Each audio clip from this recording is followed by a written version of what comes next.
Halo, kembali lagi bersama saya di Ulas Film. Kali ini saya akan menjelaskan film yang diadaptasi dari kisah nyata, di mana sebuah keluarga yang pindah ke rumah baru mereka. Namun, bukan hal indah yang dia dapat. Mereka ditargetkan menjadi bahan ritual penumbalan sesat yang dilakukan oleh seseorang yang misterius. Dan film The Conjuring The Devil Made It Do It dimulai.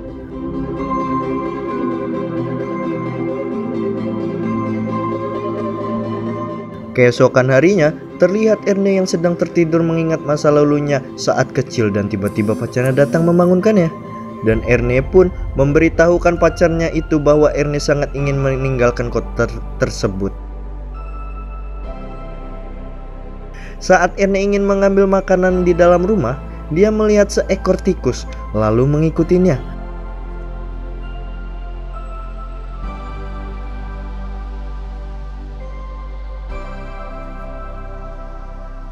Dan ia melihat sebuah lubang.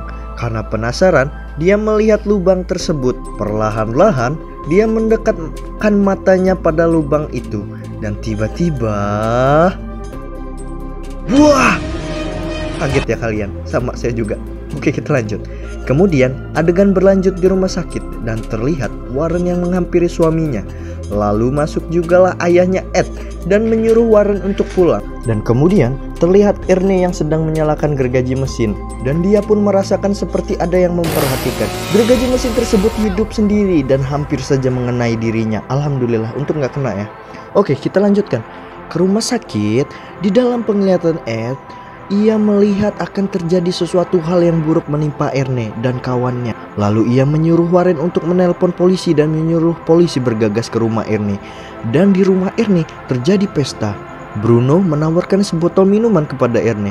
Namun Erne yang sudah mulai kerasukan oleh jurik yang ada di dalam tubuhnya itu, ia pun merasakan badannya terasa sangat aneh. Lalu ia pergi ke toilet dan mencuci mukanya.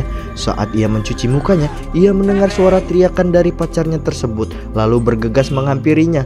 Dia di dalam penglihatan Erne, dia sedang kerasukan dan dia pun mengambil pisau lalu menancapkan dan menusukkan si Bruno hingga tewas. Lalu polisi tiba. Di saat bersamaan keluarlah Erne dengan matanya yang seram. Saat polisi bertanya pada Erne, seketika dia pun tersadar. Kemudian di dalam penjara, Erne disuruh membaca Alkitab dan memastikan bahwa di dalam dirinya tidak ketempelan jurik. Setelah ia membaca Alkitab, tidak terjadi apa-apa. Lalu Ed menjelaskan bahwa tidak ada jurik yang menempel pada tubuhnya. Lalu Ed dan Warren menghampiri pengacaranya Erne dan menjelaskan bahwa bukan Erne yang melakukannya, namun jurik yang ada di dalam tubuhnya tersebutlah yang melakukan pembunuhan itu. Kemudian Warren dan Ed berencana mengorek dan mengumpulkan fakta-fakta bahwa Aaron tidak melakukan kejahatan tersebut masa lalu saat Aaron dan pacarnya pindah ke rumah tersebut. Lalu terlihat David yang memasuki kamarnya dan melihat kasur yang di dalamnya ada air. Saya juga mau punya kasur. Kayaknya sih empuk ya guys. Oke, kita lanjut. Pada saat David menaiki kasur tersebut dan menidurinya, tiba-tiba terlihat sosok jurik yang muncul dari dalam kasur. Muncul seekor tangan lalu menarik David dengan spontan. David berteriak lalu kakaknya menghampirinya. Kemudian Ed dan Warren datang ke rumah dan mencari lokasi tempat tidur ayah tersebut. Ia mengecek di bawah karpet ada kejanggalan.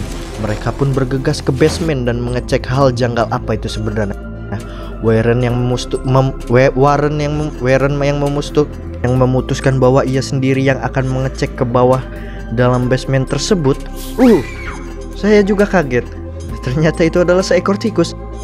Oke, lanjut. Lebih dalam Warren menyelusuri basement tersebut. Akhirnya ia menemukan seperti barang yang ditutupi oleh kain. Lalu ia membuka kain. Warren pun memotret barang itu. Kemudian mereka semua mengadakan rapat dadakan dan membahas soal barang yang ditemukan Warren tersebut. Dan memberitahu pacarnya Aaron bahwa itu adalah santet yang dikirim di rumah mereka. Dan menjelaskan santet itu berawal dari David.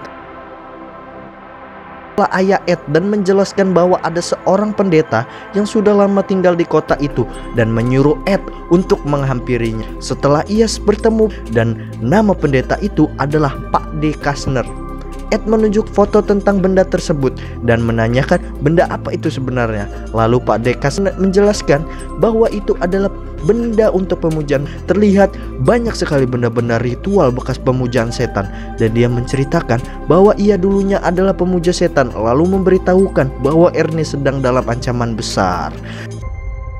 Lalu di penjara terlihat Ernest mengepel.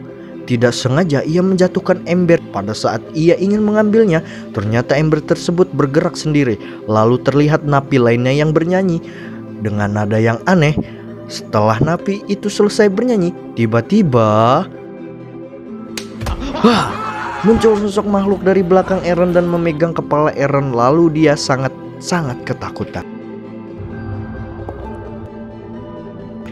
Keesokan harinya, Ed yang sedang di rumah mendapatkan telepon dari seorang dan menjelaskan ia mendapatkan petunjuk mengenai benda tersebut. Terlihat foto gadis hilang. Saat di kantor investigasi, terlihat Warren yang sedang memegang foto dua orang wanita yang bernama Jessica dan Katie. Dan detektif menjelaskan bahwa Katie dibunuh dan ditusuk oleh Jessica. Namun sampai sekarang mayat Jessica belum ditemukan, dan Ed menawarkan bandingnya Aaron jika ia dapat memecahkan masalah dan menyuruh Warren memilih pisau yang digunakan Jessica saat membunuh Katie. Lalu detektif mengizinkan mereka melakukan penelusuran tentang kasus ini. Adegan berpindah di penjara di mana terlihat pacarnya Aaron dan adiknya yang sedang menjenguknya. Sebagai pacar yang baik, pacarnya ini menjelaskan bahwa ia akan membantu Aaron dalam memecahkan kasus ini. Oke, kita lanjut ke Warren. Saat mereka sudah sampai di TKP pembunuhan, Warren dengan kesaktiannya itu mendapatkan penglihatan saat kejadian pembunuhan Katie yang ditusuk oleh Jessica tersebut. Lalu Warren mengikuti Jessica yang ketakutan usai menusuk Katie.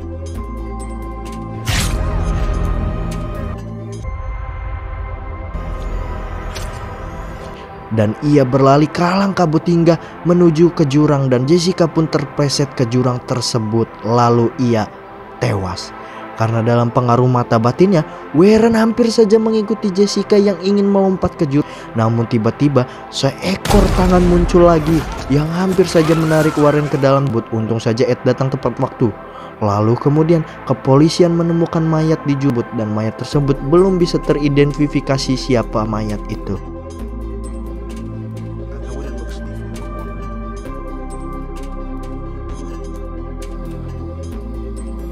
Setelah di rumah, Ed yang baru saja masuk ke rumah tiba-tiba ditelepon oleh pacarnya Erne, dan dia menjelaskan bahwa jika ritual tumbal ini dilakukan, si Erne akan bunuh diri.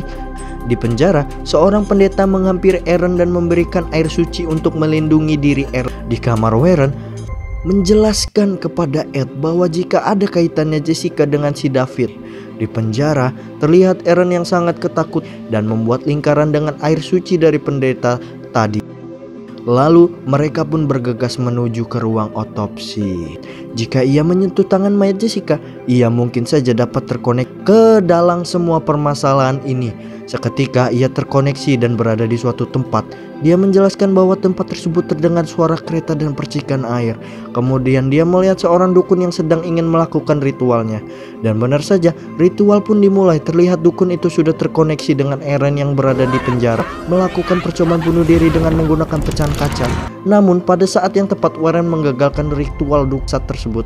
Tiba-tiba mayat yang berada di belakang Warren terbangun dan setelah kejadian tersebut, Ed dan Warren mendatangi pacar Aaron dan temannya Aaron. Mereka melakukan sebuah penelitian di mana tempat dukun tersebut berada. Pada saat mereka semua sedang berdiskusi, tiba-tiba Ed terkena serangan jantung dan pingsan. Lalu ia terlihat sudah berbaring di atas kasur. Dan Warren, saat ia berjalan, ia menemukan kalung.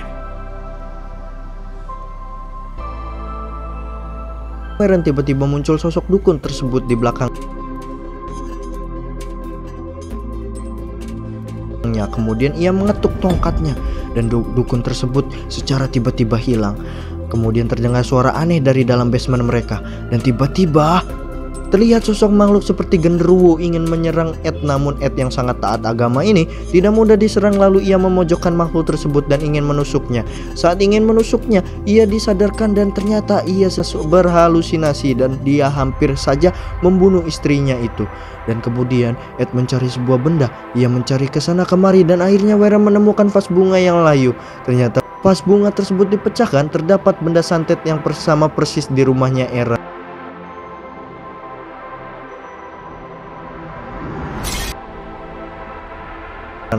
Kemudian Ed dan temannya Aaron terlihat sedang memecahkan di mana tempat dukun dan akhirnya mereka menemukan tempat tersebut. Namun Warren yang sudah mengetahui tempat tersebut menuju ke sana duluan dan Warren menemui Pak De Kestner dan ia memberikan buku untuk diterjemahkan oleh Pak De Kestner. Akhirnya terkuak Ed juga salah satu tumbal dari dukun tersebut.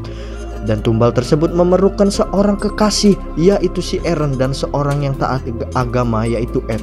Pak De Kestner memberitahu bahwa dalam dari semua ini ada anak perempuannya yang dibesarkan secara diam-diam. Dan Pak De Kestner pun memberitahukan di mana tempat altar pemujaan anaknya tersebut dan menyuruh Warren untuk menghancurkannya. Saat Warren sudah pergi, tiba-tiba ia dihampiri oleh anaknya itu dan anaknya langsung membunuh Pak De Kestner dan menggorok kepalanya seperti kambing. Kemudian Warren berhasil menemukan tempat pemujaan dukun tersebut. Ia langsung menghancurkannya, namun dengan kekuatan yang sangat cibi-cibi itu tidak akan berhasil. Hingga datanglah sosok dukun tersebut. Terlihat Ed yang sudah sampai dan mendengar jeritan Warren dan berusaha masuk ke dalam terowongan. Pada saat ingin kabur, Warren tertangkap oleh dukun tersebut. Lalu sang dukun mencoba membunuh Warren dengan pisau. Tiba-tiba Warren menggapai batu lalu memukul kepala dukun tersebut dan terlihat Ed yang sudah di dalam terowongan. Dia dibuat kerasukan oleh dukun karena ritual penumbalan sudah dimulai dan mencoba menyerang Warren di rumah sakit. Karena ritual sudah dimulai, reaksi Aaron mulai terlihat. Seluruh badan Aaron kulitnya memucat dan Aaron mencoba bunuh diri. Pindah ke Warren yang sedang diserang habis-habisan oleh Ed. Warren yang menyadarkan Ed dan menyuruh Ed mengingat dia.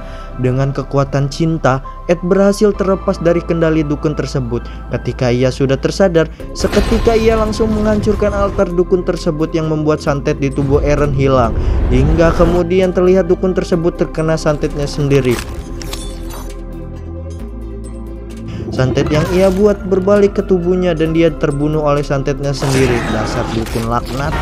Kemudian karena Warren yang berhasil memecahkan kasus Jessica dan hukuman Aaron pun menjadi 5 tahun. Film Conjuring The Devil Made It Do It selesai. Terima kasih guys. Jangan lupa aktifkan tombol like, comment, dan subscribe. Oke, terima kasih.